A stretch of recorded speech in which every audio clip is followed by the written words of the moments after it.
But that is the result now. That's the result. So just as in cyclic existence we had the result, which is the truth of suffering, originated from the truth of the origination, which is the seed. So likewise, in enlightenment too, if you want to come to that state, you have to actually prepare yourself to bring forth the cause, the causation that actually brings forth or that blossoms the state of that freedom from change and so forth. And that is called the truth of the path. Truth of the path. So you can also think in this way. The first noble truth is the truth of suffering. The second noble truth is the truth of the origination of suffering. So then the third noble truth you can think, the truth of the cessation or the truth of the end of the origination of suffering or end of suffering, whichever you want to say. And the fourth truth is the truth of the path that leads to the cessation of the origination of suffering. So like that, this is how we actually understand the Four Noble Truths. And the part of enlightenment works exactly like, if you have the path, if you bring forth the path.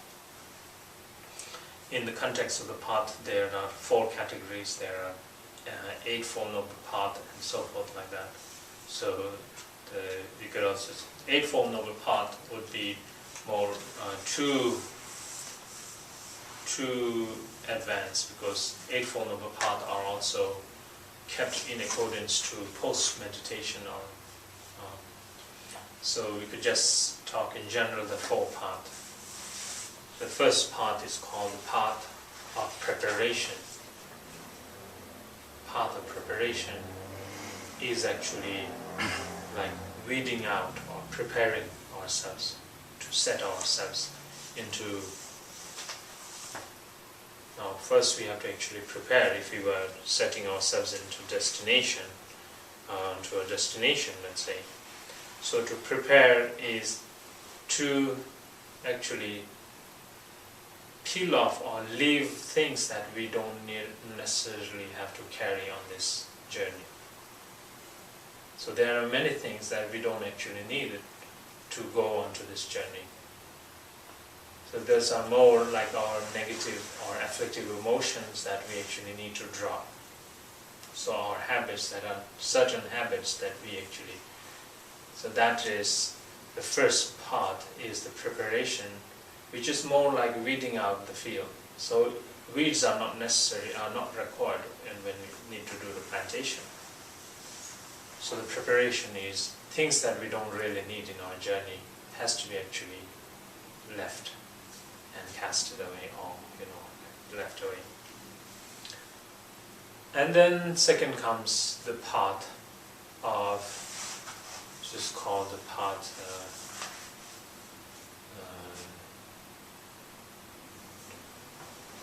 of union. Path of union it's called. It's path which is also called the path of accumulation, you could say, path of accumulation. There you are actually assembling the things, because once you have prepared the field, weeded out all that's not necessary, you now have to prepare yourself what are the things that you actually need. And if you don't have that, then that can hinder, that can delay your progress toward your destination. So that is the path of accumulation, path of union.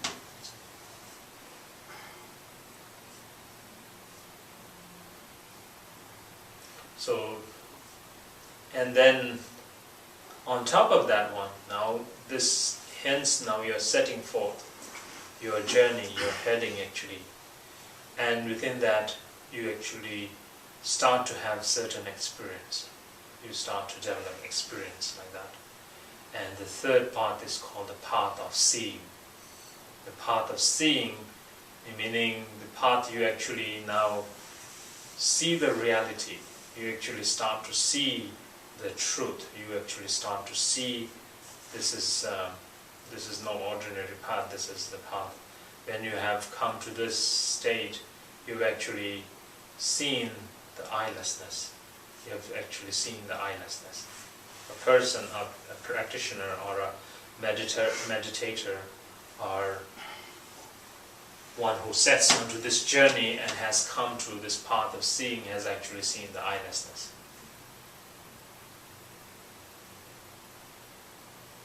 So, that actually enhances one's path very swiftly, because at that point, this notion of ours that we have been clinging onto this I, although this I cannot be found and identified or cannot be pinpointed, cannot be placed with a pin saying that this is I like that. But there is this I which is, when this I is actually peeled off, this eyelessness actually starts to appear. What is the inherent nature within this eyelessness, that is compassion. Because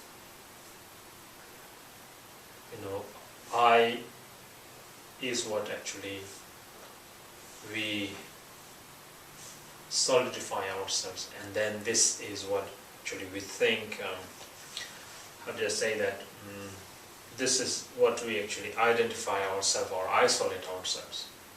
But when that peeling off that I happens, that isolation is actually, it actually starts to merge. It actually starts to merge. And this, at that point, there is this realization which is actually now considered as the path of seeing. So you actually come to this state of seeing the eyelessness. So it's not that you actually see the emptiness of I, but you actually start to see the dimension of that eyelessness, which is actually blending more into, or that isolation of that emptiness. This is the best I can think of right now, but that which we actually isolate ourselves, which we have been thinking as I, as solid like that, as that isolation is removed, there is further blending into natural compassion like that. But within that path of seeing, again, there are a lot of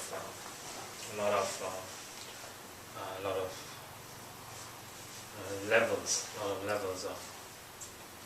And then the fourth path is the path of meditation. Path of meditation is from that state of seeing eyelessness, how you actually engage yourself in post-meditation. So at that point, path of meditation is more a post-meditation. It's not meditation. So it's not like, they meditate. They are already in that state of seeing eyelessness, but through that eyelessness, how they actually engage themselves into post-meditation. So how do they engage? So they bring forth right view, right conduct, and so the Eightfold Noble Path is actually applicable to the fourth path, so the path of meditation. So this is how you can actually understand Four Noble Truths.